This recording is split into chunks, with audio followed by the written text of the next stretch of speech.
या देवी सर्वभूतेषु विष्णुमायेति शब्दिता नमस्तस्यै नमस्तस्यै नमस्तस्यै नमो नमः।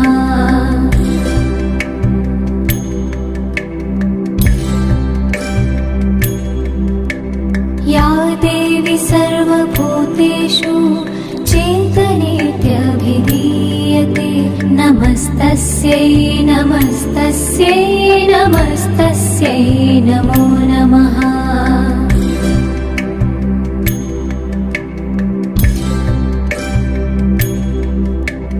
या देवी सर्वभूतेषु बुद्धिरूपेण संस्थिता नमस्तस्यै नमस्तस्यै नमस्तस्यै नमो नमः।